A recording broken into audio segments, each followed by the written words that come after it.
রাতের সংবাদে আমন্ত্রণ সবাইকে। শুরুতেই শিরোনাম জানাবো।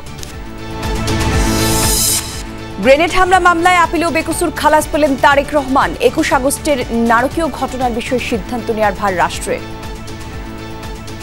যদি শেখ হাসিনা প্রকৃত অপরাধীদের বিচার চাইতেন তাহলে হয়তো জনাব তারেক রহমান সাহেবকে এই মামলায় অন্তর্ভুক্ত করতেন না। আদালত বলেছেন, আর একটা অবজারভেশন ছিল হাইকোর্টের, যে মিনিস্ট্রি অফ হোমকে ডাইরেকশন দিয়েছিলেন যেন এটা প্রপারলি ইনভেস্টিগেট করা হয়। গণহত্যার মামলায় সাবেক আইজিপি মামুনকে জেরা। চার্জশিটভুক্তরা প্রার্থী হতে পারবেন না নির্বাচনে, থাকবে না সরকারি চাকরি। উপদেষ্টা পরিষদে আইন সংশোধন। সেকশন 9(1) এর অধীনে আনুষ্ঠানিক অভিযোগপত্র ফরমাল চার্জ দাখিল হলে তিনি সংসদ সদস্য হিসেবে নির্বাচিত হওয়া বা বহাল থাকার অযোগ্য হবেন। সংস্কারের নামে গণভোটের দাবির সমালোচনা বিএনপি নেতাদের। পিআরের ধোয়া তুলে নির্বাচন ভণ্ডুলকারীদের প্রতিহত করবে জনগণ।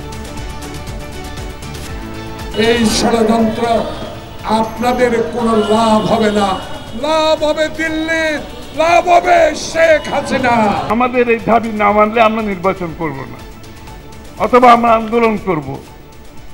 এটা হচ্ছে অগণতান্ত্রিক, এটা শেখ হাসিনার চিন্তার প্রতিফলন। ডাকসুতে উৎসব মুখর প্রচারের মাঝেই ষড়যন্ত্রের অভিযোগ অনেকের। জাকসুতেও জমজমাট নির্বাচনী গণসংযোগ, প্রার্থীদের ডোপ টেস্টের কথা জানালো কমিশন। যখনই ইচ্ছে দেশে ফিরতে পারেন তারেক রহমান, মন্তব্য পররাষ্ট্র উপদেষ্টার। এখনো পাসপোর্টের জন্য আবেদন করেননি বিএনপির ভারপ্রাপ্ত চেয়ারম্যান। কয়েকজন উপদেষ্টার বিরুদ্ধে ওঠা দুর্নীতি অনিয়মের অভিযোগ তদন্ত করছে টিআই। এখনো নিয়ন্ত্রণে আসেনি অর্থ পাচার। এছাড়াও রাতের বাংলাদেশে থাকছে ক্রিকেটার্স ওয়েলফেয়ার অ্যাসোসিয়েশনের নতুন সভাপতি মোহাম্মদ মিঠুন। সংগঠনে জেলায় জেলায় ছড়িয়ে দেওয়ার লক্ষ্য।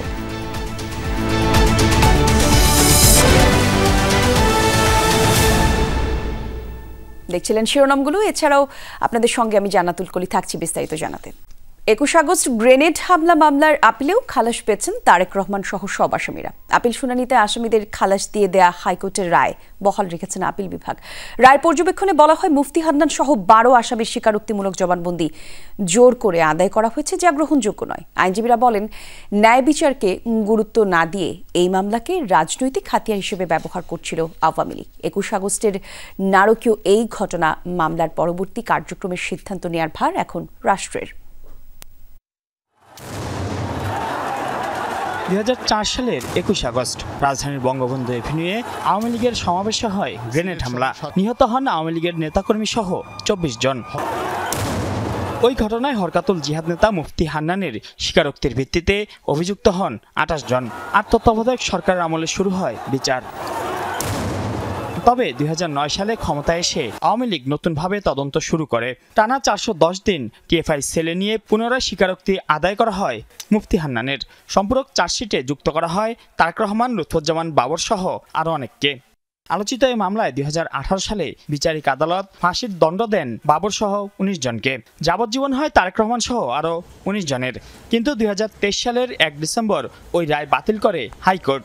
রায়ে বলা হয়, সম্পূর্ণ চার্জশিট এবং বিচারের পুরো প্রক্রিয়াই ছিল বেআইনি। বৃহস্পতিবার সর্বোচ্চ আদালতের রায় টানল চূড়ান্ত সমাপ্তি। মুক্তি মিলেছে মামলার সব আসামির। আইনজীবীদের বক্তব্য, কখনোই এ মামলার ন্যায়বিচার চায়নি আওয়ামী লীগ। আবার প্রমাণিত হলো যে আইনের শাসন আছে, আর বিনা বিচারে অন্যায়ভাবে কাউকে ফাঁসি দেওয়া যাবে না, এটা আবার প্রতিষ্ঠিত হলো। যদি শেখ হাসিনা প্রকৃত অপরাধীদের বিচার চাইতেন, আইবি রহমানের বিচার চাইতেন, তাহলে হয়তো রাজনৈতিক জিঘাংসার বশবর্তী হয়ে জনাব তারেক রহমান সাহেবকে এই মামলায় অন্তর্ভুক্ত করতেন না। বাবরের আইনজীবীর দাবি, নির্যাতন করে আদায় করা হয়েছিল মুফতি হান্নানের দ্বিতীয় জবানবন্দি। এছাড়া 11 আসামির স্বীকারোক্তি স্বপ্রণোদিত ছিল না। আদালত বলেছেন, আর একটা অবজারভেশন ছিল হাইকোর্টের, যে মিনিস্ট্রি অফ হোমকে ডাইরেকশন দিয়েছিলেন যেন এটা প্রপারলি ইনভেস্টিগেট করা হয়। সেই ক্ষেত্রে বলছেন আপিল বিভাগ যে এটি সেপারেশন অফ পাওয়ার যে নীতি আছে, এই নীতিকে ভায়োলেট করে। এই জন্য রাষ্ট্র কি করবে, আদালত কোর্ট কি করবে, সরকার, এটি তাদের দায়িত্ব, কোর্ট সেটা ডিকটেট করবে না। এর মাধ্যমে 2 দশক দশক জুড়ে দেশের রাজনৈতিক ইতিহাসে সবচেয়ে আলোচিত এই মামলার বিচারিক যাত্রার অবসান ঘটল। আসামিরা খালাস পেল, 24 জন নিহতের ঘটনার বিচার ঝুলেই রইল। যে এখানে একটি ঘটনা ঘটেছে, যারা ভিকটিম ছিলেন তাদেরও যেমন ন্যায় বিচার পাওয়ার অধিকার আছে, ঠিক একইভাবে যারা আসামি হবেন তাদেরকেও আপনি যেভাবে ইচ্ছা এভাবে সাজা দিতে পারবেন না। মাইনুল মারুফ, যমুনা নিউজ, ঢাকা। পুলিশের গোপালগঞ্জ দ্বন্দ্ব থামাতেই চুক্তিভিত্তিক নিয়োগের সময়সীমা বাড়ানো হয়। রাষ্ট্রনিযুক্ত আইনজীবীর জেরার মুখে আবারও এসব কথা জানান মানবতাবিরোধী অপরাধ মামলার রাজসাক্ষী সাবেক আইজিপি চৌধুরী আব্দুল্লাহ আল মামুন। অবশ্য স্টেট ডিফেন্স বলছে স্বীকারোক্তি দিলেই মামুনের পার পাওয়ার সুযোগ নেই। প্রসিকিউশন জানিয়েছে সেপ্টেম্বরের শেষে বা অক্টোবরের প্রথম সপ্তাহে শেখ হাসিনা সহ 3 জনের বিরুদ্ধে শেষ হবে সাক্ষ্য গ্রহণ। রাজসাক্ষী হিসেবে দুদিন আগেই ট্রাইব্যুনালে সাক্ষ্য দেন চৌধুরী আব্দুল্লাহ আল মামুন। সেখানে উঠে আসে আওয়ামী লীগ আমলে গুম, হত্যা, নির্যাতন, নির্বাচনের কারচুপি সহ নানা বিষয়। বৃহস্পতিবার সকালে শেখ হাসিনা আসাদুজ্জামান খান কামালের বিরুদ্ধে মানবতা বিরোধী অপরাধের মামলায় রাজসাক্ষীকে জেরা করে স্টেট ডিফেন্স। এদিন শেখ হাসিনার জুলাই আন্দোলনের নির্দেশনা সম্পর্কিত প্রশ্ন করেন রাষ্ট্রনিযুক্ত আসামিপক্ষের আইনজীবী আমির হোসেন। জবাবে চৌধুরী মামুন আবারও বলেন, পুলিশ বাহিনীতে শৃঙ্খলা ছিল না। গোপালগঞ্জ দ্বন্দ্ব থামাতেই বাড়ানো হয় চুক্তিভিত্তিক নিয়োগের সময়। এছাড়া জুলাই অভ্যুত্থানে সাবেক প্রধানমন্ত্রী এবং তৎকালীন স্বরাষ্ট্রমন্ত্রীর সম্পৃক্ততার কথা পুনরায় বর্ণনা করেন। কিভাবে স্বরাষ্ট্রমন্ত্রী আসাদুজ্জামান খান কামাল সাহেবের বাসায় নিয়মিত বৈঠক করতেন তার বর্ণনা আবারও উঠে এসছে। এছাড়া টিএফআই সেলে ব্যারিস্টার আরমান সহ অন্যান্য বন্দীদেরকে যে রাখা হতো, কার নির্দেশে রাখা হতো, কারা এটা নিয়ন্ত্রণ করত, কিভাবে নিয়ন্ত্রিত হতো, কার নির্দেশে এদেরকে তুলে আনা হতো, এই সম্পর্কে বিস্তারিত জেরা উনি করেছেন। এ সময় প্রসিকিউশন জানায় অক্টোবরের প্রথম সপ্তাহের মধ্যেই শেষ হবে শেখ হাসিনার বিরুদ্ধে সাক্ষ্য গ্রহণ। হয় এই মাসের শেষ সপ্তাহে অথবা আগামী মাসের প্রথম সপ্তাহে আমাদের প্রসিকিউশনের সাক্ষ্য গ্রহণ শেষ হবে। এই ক্ষেত্রে ডিফেন্সের যেহেতু আসামি পলাতক, কাজে ডিফেন্সের আর সাক্ষ্য দেওয়ার কোনো সুযোগ নাই। পরে ট্রাইব্যুনাল নিযুক্ত শেখ হাসিনার আইনজীবী বলেন, স্বীকারোক্তি দিলেও পার পাওয়ার সুযোগ নেই মামুনের। জেরার একটা পর্যায়ে উনি বলেছে যে আমি ক্ষমা চেয়েছি, একটা পর্যায়ে বলেছে। আমি বলেছি এ কথা যে ক্ষমা চাইলেই সব কিছুর ক্ষমা হয় না। বিশেষ করে এটা আমি তখনও বলি নাই, কিন্তু বলার সময় আসবে যে হত্যা মামলার আবার ক্ষমা কি? অনেক কিছুরই ক্ষমা হয়, কিন্তু হত্যা করার কোনো ক্ষমা হয় না। এই মামলায় চৌধুরী আব্দুল্লাহ আল মামুন সহ এখন পর্যন্ত সাক্ষ্য দিয়েছেন 36 জন। মাইনুল মারুফ, যমুনা নিউজ, ঢাকা। শেখ হাসিনা এবং তার ছেলে সজীব ওয়াজিদ জয়ের বিরুদ্ধে ইন্টারপোলের রেড অ্যালার্ট জারির জন্য পুলিশ সদর দপ্তরে চিঠি পাঠিয়েছে দুদক। পূর্বাচল নতুন শহর প্রকল্পে প্লট জালিয়াতির মামলায় এই চিঠি পাঠায় দুদক। দুদকের অভিযোগপত্রে বলা হয়, ক্ষমতা অপব্যবহার করে বেআইনিভাবে প্লট বরাদ্দ নেন শেখ হাসিনা এবং তার ছেলে সজীব ওয়াজিদ জয়। শেখ হাসিনা ও তার পরিবারের সদস্যদের নামে বরাদ্দ নেওয়া প্লটের বিষয়ে 2024 সালের 26 ডিসেম্বর অনুসন্ধান শুরু করে দুদক।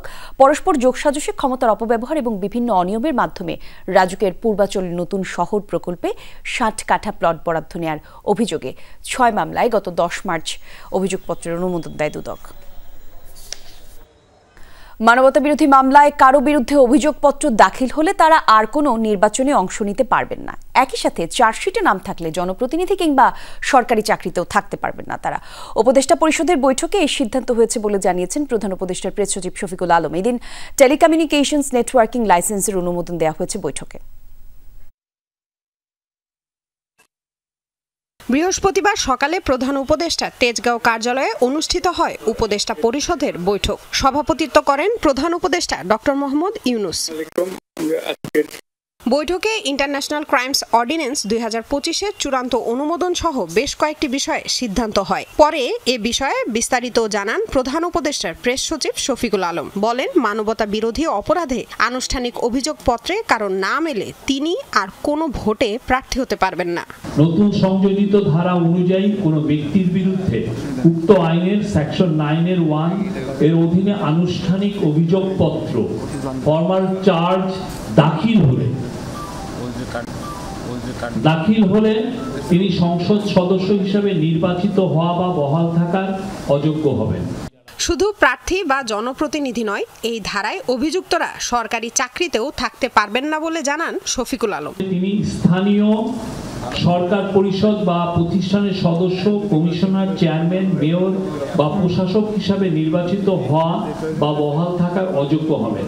এমনকি প্রজাতন্ত্রের চাকরিতে নিয়োগ পাওয়া বা অন্য কোনো পাবলিক অফিসে অধিষ্ঠিত হওয়ারও অযোগ্য হবেন। বৈঠকে টেলিকমিউনিকেশন নেটওয়ার্ক লাইসেন্সের অনুমোদন দেয়া হয়েছে বলে জানান ডাক ও টেলিযোগাযোগ বিষয়ক বিশেষ সহকারী ফয়েজ আহমেদ তৈয়ব। বলেন, এতে মধ্যস্বত্বভোগীদের ভূমিকা রহিত করা হয়েছে। বর্তমান নীতিমালায় যারা এই মধ্যবর্তী স্তরে লাইসেন্স নেবেন তারা টাওয়ার কোম্পানিগুলো ফাইবার সম্প্রসারণ নেটওয়ার্ক করতে পারবে এবং ফাইবার নেটওয়ার্কগুলো টাওয়ার করতে পারবে। এছাড়া উপদেষ্টা পরিষদের বৈঠকে বেসরকারি অংশগ্রহণে নবায়নযোগ্য জ্বালানি অনুমোদনও দেয়া হয়েছে বলে ব্রিফিংয়ে জানানো হয়। গত বছর এই জন্য সরকারের ৬৭,০০০ কোটি টাকা পাওয়ার সেক্টরে সাবসিডি দিতে হয়েছে। লামিয়া তিথি, যমুনা নিউজ, ঢাকা। নানা অজুহাতে নির্বাচন বয়কটের হুঁশিয়ারি দেওয়া রাজনৈতিক দলগুলোর সাথে স্বৈরাচার শেখ হাসিনার পার্থক্য নেই মন্তব্য করেছেন বিএনপি নেতারা। বলেছেন, রাষ্ট্র ক্ষমতায় তারেক রহমানকে ঠেকাতেই নির্বাচন ভণ্ডুলের পায়তারা চলছে। ২১শে আগস্ট গ্রেনেড হামলা মামলার সব আসামি খালাস পাওয়ায় সৃষ্টিকর্তার কাছে কৃতজ্ঞতা জানান বিএনপি চেয়ারপারসনের উপদেষ্টা জয়নুল আবেদিন ফারুক। রাজধানীতে আলাদা অনুষ্ঠানে বিএনপি নেতারা এসব কথা বলেন। জুলাই বর্ষপূর্তি উপলক্ষে গণঅভ্যুত্থানের অংশীদার রাজনৈতিক দলের প্রতিনিধিদের নিয়ে জাতীয় প্রেস ক্লাবে আলোচনা সভার আয়োজন করে বাংলাদেশ জন অধিকার পার্টি নামের একটি সংগঠন। আলোচনায় অংশ নিয়ে আসছে নির্বাচনের আগে বিচার ও সংস্কারের কাজ শেষ করার তাগিদ দেন কোনো দলের নেতারা।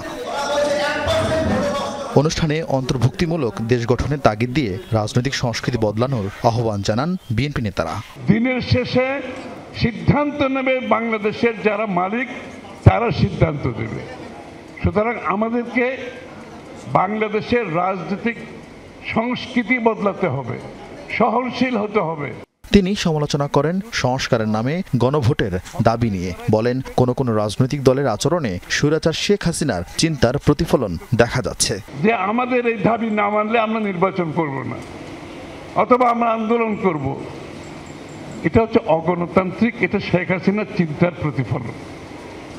এটা থেকে বোঝা যায় শেখ হাসিনা কিছু কিছু খুদে স্বৈরাচার রেখে গেছে বাংলাদেশে। আপনার দাবির উপর যদি গণভোট দিতে হয়, আমার দাবির উপর আরেকটা গণভোট হোক, আরো 10টা দাবির আরো 10টা দাবি আছে, সকলের গণভোট হোক, তো বাংলাদেশের জীবনে নির্বাচন আর হবে না। জাতীয় প্রেস ক্লাবে আরেক অনুষ্ঠানে বিএনপি নেতা শামসুজ্জামান দুদু বলেন, তারেক রহমানকে দেশ পরিচালনায় ব্যর্থ করতেই নির্বাচন বানচালের ষড়যন্ত্র চলছে। তারেক রহমান সাহেব যেন আগামী দিনের নেতৃত্বে, মানে দেশ পরিচালনার নেতৃত্বে না আসতে পারেন, প্রধানমন্ত্রী না হতে পারেন, এই বিবেচনায় ইলেকশন বন্ধ করতে চান, দেশের বিশৃঙ্খলা সৃষ্টি করতে চান। আরেক অনুষ্ঠানে বিএনপি চেয়ারপারসনের উপদেষ্টা জয়নুল আবেদিন ফারুক বলেন, পিয়ারের ধোঁয়া তুলে যারা নির্বাচন ভণ্ডুল করতে অপরাজনীতির আশ্রয় নিয়েছে তাদের রুখে দিবে জনগণ। আবার আপনারা ষড়যন্ত্র শুরু করেছেন। এই ষড়যন্ত্র আপনাদের কোনো লাভ হবে না। লাভ হবে দিল্লির, লাভ হবে শেখ হাসিনা। অতীতে অনেক খেলা খেলেছেন, এখন কিন্তু জনগণের খেলা শুরু হয়েছে। আপিল বিভাগের রায়ে বিএনপির ভারপ্রাপ্ত চেয়ারম্যান তারেক রহমান খালাস পাওয়ায় সাধুবাদ জানিয়েছেন দলটির চেয়ারপারসনের উপদেষ্টা জয়নুল আবেদিন ফারুক। এই নির্যাতিত নেতা কর্মীদের পক্ষ থেকে আমরা শুকরিয়া আদায় করছি। আরিফিন শাকিল, যমুনা নিউজ, ঢাকা। বিএনপির ভারপ্রাপ্ত চেয়ারম্যান তারেক রহমান যখনই চাইবেন দেশে ফিরবেন, এই তথ্য জানিয়েছে পররাষ্ট্র উপদেষ্টা তৌহিদ হোসেন। বলেছেন, এখন পর্যন্ত লন্ডনে বাংলাদেশ মিশনে পাসপোর্ট বা ট্রাভেল ডকুমেন্টের জন্য আবেদন করেননি তিনি। বিকেলে পররাষ্ট্র মন্ত্রণালয়ে উপদেষ্টা জানান, তারেক রহমান আবেদন করলে পাসপোর্টের ব্যাপারে যথাযথ উদ্যোগ নেবে সরকার, তবে নিজ থেকে পররাষ্ট্র মন্ত্রণালয়ে এমন উদ্যোগ নেওয়ার সুযোগ নেই বলেও জানিয়েছেন তিনি। তৌহিদ হোসেন বলেন, ইউরোপীয় ইউনিয়ন এরই মধ্যে নির্বাচন পর্যবেক্ষণে আগ্রহ দেখিয়েছে, তবে এই নিয়ে নির্বাচন কমিশন সিদ্ধান্ত নেবে বলেও জানান তিনি। একই সাথে জানান, অংশগ্রহণমূলক নির্বাচন নিয়ে বন্ধু রাষ্ট্র এবং উন্নয়ন সহযোগীদের অবস্থান নিয়ে এখনই মন্তব্য করা অনুমান নির্ভর হবে। কেন কম পয়সা দিতে পারে? কারণ তাদের যে এজেন্টরা, তারা তাদেরকে দেখুন, উনি কখন আসবেন সেটার সিদ্ধান্ত কিন্তু ওনার। আসার জন্য উনি এই দেশের নাগরিক, উনি আসতে পারেন যে কোনো সময়। আসার জন্য যদি তার ট্রাভেল ডকুমেন্টস নিয়ে কোনো সমস্যা থাকে সেটা আমরা সমাধান করব, কিন্তু সিদ্ধান্ত তো তার নিতে হবে। উনি কি আপনার মিশনে পাসপোর্টের জন্য অ্যাপ্লাই করেছেন? আমি জানি না এখন পর্যন্ত, বা অন্তত খোঁজ নিয়ে যদি করেও থাকেন সেটা আমার গোচরে আসেনি। বাট উনি যদি আসবেন, যখন আসতে চাইবেন, তখন তো তার পাসপোর্ট বা ট্রাভেল ডকুমেন্ট যেটাই দেওয়ার সেটা আমরা দিতে পারবো। ডাকসু নিয়ে হাইকোর্টের রিটকে কেন্দ্র করে চাপা উত্তেজনা শেষে আবার উৎসব মুখর ঢাকা বিশ্ববিদ্যালয় ক্যাম্পাস। তবে এখনও নানা ষড়যন্ত্রের গন্ধ পাচ্ছেন প্রার্থীরা। মব সৃষ্টি করে একটি পক্ষ বিশৃঙ্খলা তৈরির পরিকল্পনা করছে বলে অভিযোগ অনেক প্রার্থীর। আবার বহিরাগত এনে প্রচারণা চালানোর অভিযোগও করছেন কেউ কেউ। তবে সব ষড়যন্ত্র পেছনে ফেলে ইতিহাসের অন্যতম সেরা ডাকসু নির্বাচনের প্রত্যাশা প্রার্থী আর ভোটারদের। গত কয়েকদিনের ছন্দপতনের পর ফের জমে উঠেছে ডাকসু নির্বাচনের প্রচারণা। শেষ মুহূর্তে পছন্দের প্রার্থীদের মনোভাবও বুঝে নিচ্ছেন ভোটাররা। বলছেন ডাকসু নির্বাচনের মধ্য দিয়ে শিক্ষার্থীদের প্রত্যাশার প্রতিফলন ঘটবে। নানা প্রতিশ্রুতি দিচ্ছেন প্রার্থীরাও। শিক্ষার্থীরা তাদের প্রতিনিধি বেছে আনবে এবং তাদের প্রতিনিধিরা তাদের কণ্ঠস্বর হিসেবে প্রশাসনের কাছে ভূমিকা পালন করবে, এই উচ্ছ্বাসে তারা সবাই উচ্ছ্বাসিত হয়ে আছে। কম্পিটিটিভনেসটা থেকে বোঝা যায় যে এবার ডাকসু নির্বাচনটা অ্যাকচুয়ালি খুব ভালো হাড্ডাহাড্ডি লড়াই হতে পারে। অনেক ডিপার্টমেন্টে এক্সাম চলতেছে, মিড সামনে, তো কারো ক্লাস যাতে ক্ষতি না হয় এটা একটা ভালো পদক্ষেপ। যে পর্যায়ে আমাদের দেশের পরিস্থিতি বা এক এক রাজনৈতিক দল বা স্বতন্ত্র প্রার্থী দাঁড়িয়েছে, তাদের মধ্যে যে কোঅপারেশনটা বা ফ্রেন্ডলি এনভায়রনমেন্টটা, সেটা অবশ্যই আমাদেরকে আশ্বাস দিচ্ছে যে ইলেকশন ফেয়ার হবে। এদিকে বড় দলগুলোরও ছাত্র সংগঠনের পক্ষ থেকে নানা অভিযোগ পাল্টা অভিযোগ চলছেই। ছাত্র দলের ভিপি প্রার্থী অভিযোগ করেছেন একটি মহল পরিকল্পিতভাবে মব তৈরি করে ডাকসু নির্বাচন বানচালের চেষ্টা করছে। অন্যদিকে ছাত্র শিবিরের অভিযোগ কিছু প্রার্থী বহিরাগতদের এনে প্রচারণা চালাচ্ছে, যাতে ভোটের পরিবেশ ক্ষতিগ্রস্ত হতে পারে। আমাদেরকে রাজনৈতিকভাবে মোকাবেলা করতে ব্যর্থ হয়ে এই ধরনের অনলাইন বেশিং, অনলাইন মব এবং সাইবার বুলিং করার জন্য একটা প্রিপারেশন ও বিরোধী শিবির যারা আছেন, যারা আমাদেরকে রাজনৈতিকভাবে মোকাবেলা করতে ব্যর্থ হচ্ছেন, এদের এমন প্রিপারেশন আছে। তারা যেন কোনোভাবেই কোনো বিভ্রান্তিতে না গা ভাসায়, তারা যেন সচেতনতার সাথে প্রত্যেকটা সিদ্ধান্ত নেয়। এখানে আমরা যারা প্রার্থীরা আছি, আমরা যারা স্টেক হোল্ডাররা আছি, আমরা যদি দায়িত্বশীল আচরণ করি, তাহলে ইনশাল্লাহ সেই ষড়যন্ত্র চক্রান্ত সেগুলো সবকিছু আমরা নস্যাৎ করে দিতে পারবো। কারণ আমরা এখানে যারা আছি সবাই জুলাইয়ের প্রজন্ম, জুলাইয়ে খুনি হাসিনাকে আমরা হটাইছি। সুতরাং পরবর্তীতে যারা হাসিনার এজেন্ডা এখানে বাস্তবায়ন করতে চাইবে, যারা ষড়যন্ত্র করতে চাইবে, তাদের পরিণতি হাসিনার চেয়ে খারাপ হবে। প্রার্থীদের আশা ক্যাম্পাস জুড়ে যে উৎসব আমেজ তৈরি হয়েছে তা ভোটের দিনও অব্যাহত থাকবে। একই সাথে নির্বাচন বানচালের অপচেষ্টা প্রতিহতে ঐক্যবদ্ধ থাকার আহ্বানও জানিয়েছেন তারা। এইখানে যারা এইসব নেতিবাচক কাজের সাথে জড়িত হচ্ছেন তাদেরকে আহ্বান করবো, আপনারা এইসব থেকে সরে আসেন। আমরা একটা সহাবস্থানের রাজনীতি যেমন ফিল্ডে আছে, অনলাইনে যাতে সেটা আমরা রাখি। আমরা যারা নির্বাচন করছি, আমরা চেষ্টা করছি এখানে যাতে স্টুডেন্টদেরকে যত বেশি সম্ভব ভোট কেন্দ্রমুখী করা যায়। আর যে বন্ধটা ইউনিভার্সিটির পক্ষ থেকে দেওয়া হয়েছে, সেই বন্ধ তো ক্যান্সেল হয়েছে। সেই জায়গা থেকে আমরা আশাবাদী যে এখানে ভোটার টার্নআউটটা বাড়বে। বুথের সংখ্যা 500 থেকে বাড়িয়ে 710টি করা হয়েছে। তাদের পোলিং এজেন্টদের নাম আমরা কালেকশন করতেছি। তারপরে আমরা স্বতন্ত্র পর্যবেক্ষক প্যানেল, অর্থাৎ আমাদের নির্বাচনটা সুষ্ঠু হচ্ছে কিনা আমাদের বিশ্ববিদ্যালয় বিভিন্ন শিক্ষকদের থেকে আমরা পর্যবেক্ষক প্যানেল তৈরি করার জন্য আমরা নাম নিচ্ছি। 39,000 ভোটার সময় মতো ভোট দিতে পারবেন কিনা তা নিয়ে শঙ্কা জানিয়েছেন অনেক প্রার্থী। Shamim Reza, Jamuna news, Dhaka. Activated carbon deodorizer যুক্ত কঙ্কা ফ্রিজে এক খাবারের গন্ধ অন্য খাবারে যেতে পারে না। উৎসবমুখর পরিবেশে জাকসুতে চলছে প্রার্থীদের প্রচারণা। ভোটারদের কাছে গিয়ে নানা সমস্যার কথা শুনছেন প্রার্থীরা, আশ্বাস দিচ্ছেন সবাই মিলে শিক্ষার্থী বান্ধব ক্যাম্পাস করার। জাকসু নির্বাচনে সকল প্রার্থীদেরই ডোপ টেস্ট করতে হবে, এমনটাও জানিয়েছে নির্বাচন কমিশন। এদিকে রাকসুতে শুরু হয়েছে মনোনয়ন জমা কার্যক্রম, আর প্রথম দিনে মনোনয়ন জমা দিয়েছে প্রায় 30 জন। জাহাঙ্গীরনগর বিশ্ববিদ্যালয়ে কেন্দ্রীয় শিক্ষার্থী সংসদ জাকসু নির্বাচনে প্রচারণার 7ম দিন।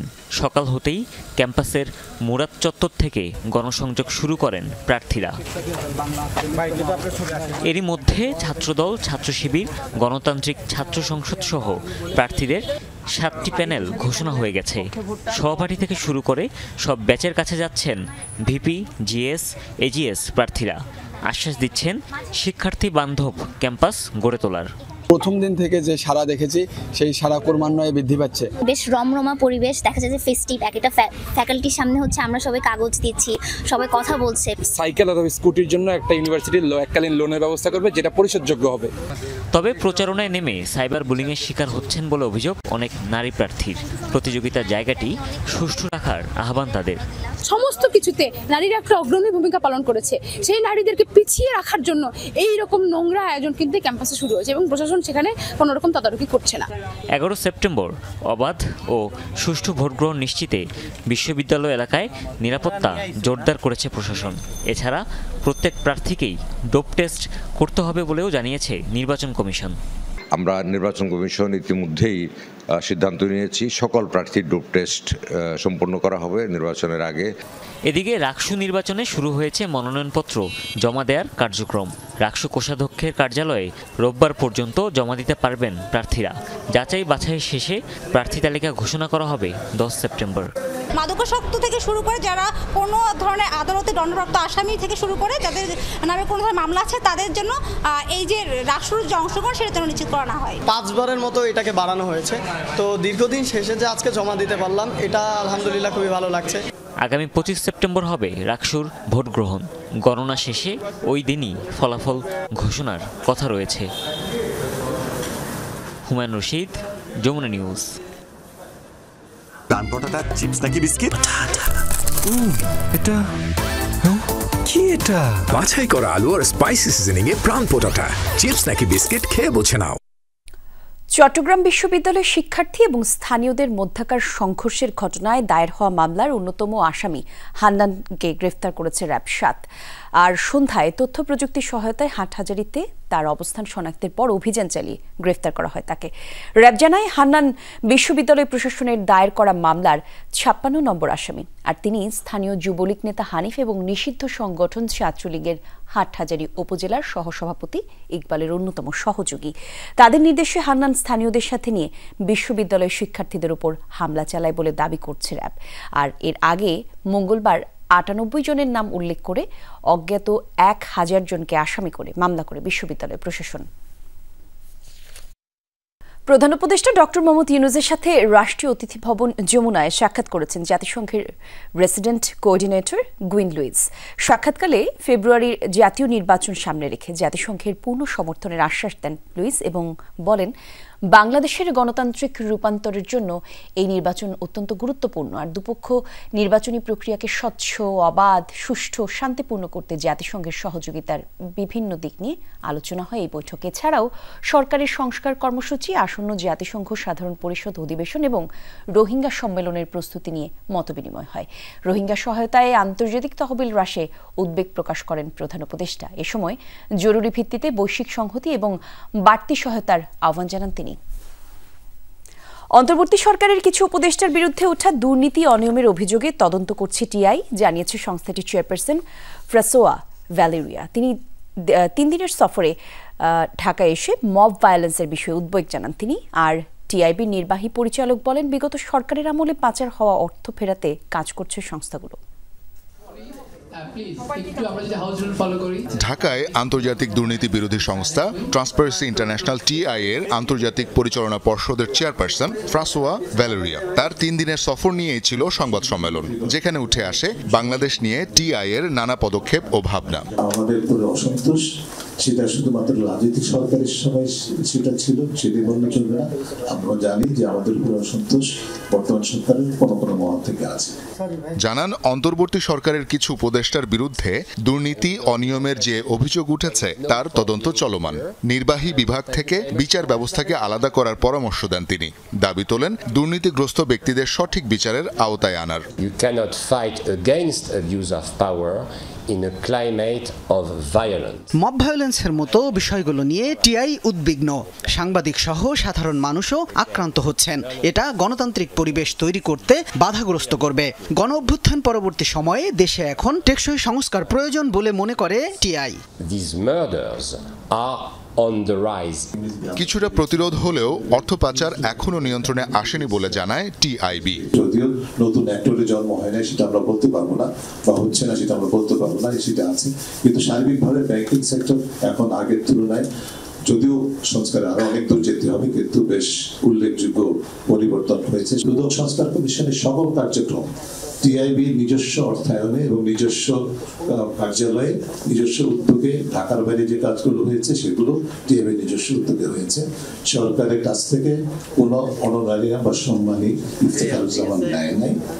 অর্থ পাচার রোধ এবং পাচার হওয়া অর্থ ফেরাতে আন্তর্জাতিকভাবে বিভিন্ন দেশে চাপ সৃষ্টি করছে টিআইবি, এমনটাও জানানো হয় সংবাদ সম্মেলনে। টিআইবি, টিআইইউকে, স্পটলাইট কমিশন, এই ধরনের সংস্থাগুলো যুক্তরাজ্যে সরকারের প্রতি চাপ সৃষ্টি করে আমরা কিছুটা অগ্রসর হতে পেরেছি। আমরা আশা করছি সেটা অব্যাহত। আমরা এখন চেষ্টা করছি কানাডাতে একই যেটা বেগম করার কথা আপনারা লেখালেখি করেন, প্রচার করেন, সেখানে আমরা চেষ্টা করছি প্রতি বছর $1 ট্রিলিয়ন উন্নয়নশীল দেশগুলো থেকে উন্নত দেশে পাচার হয়। কিন্তু যেটা তিনি বলেন নাই সেটা হচ্ছে তার মাত্র 1% ফেরত আসে, মাত্র 1%। এবং এই যে 1% টাকাটা ফেরত আসতে গড়ে 6 থেকে 8 বছর সময় লাগে।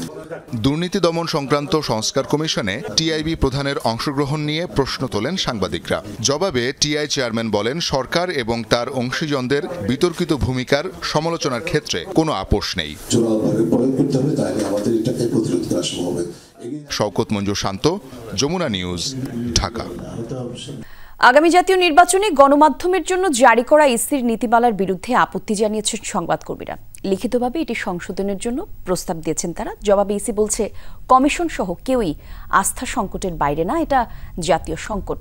সুষ্ঠু ভোট করতে গণমাধ্যমের নীতিমালার সাংবাদিকদের অবাধ বিচরণের জন্য যা যা করা দরকার তাই করা হবে। ত্রয়োদশ জাতীয় সংসদ নির্বাচন সামনে রেখে গণমাধ্যম নীতিমালা জারি করেছে নির্বাচন কমিশন। গণমাধ্যম কর্মীদের দাবি, পুরনো নীতিমালার বেশিরভাগ বিষয়ই বহাল রাখা হয়েছে নতুন নীতিমালায়। এটা নিয়ে সাংবাদিকদের সঙ্গে আলোচনা না করার অভিযোগও উঠেছে। ইসির গণমাধ্যম নীতিমালায় বলা হয়েছে, ভোটের সময় বৈধ কার্ডধারী সাংবাদিকরা সরাসরি কেন্দ্রে প্রবেশ করতে পারবেন। তবে তথ্য সংগ্রহ, ছবি ও ভিডিও ধারণের ক্ষেত্রে প্রিজাইডিং কর্মকর্তার অনুমতি লাগবে। 2 এর অধিক সাংবাদিক একই ভোট কক্ষে প্রবেশ করতে পারবেন না। ভোট কক্ষে একজন সাংবাদিক 10 মিনিটের বেশি থাকতে পারবেন না। নেওয়া যাবে না কারো সাক্ষাৎকার। জানানো হয়, ভোট গণনার সময় সাংবাদিকরা থাকতে পারবেন এবং ছবিও তুলতে পারবেন, কিন্তু সরাসরি সম্প্রচার করা যাবে না।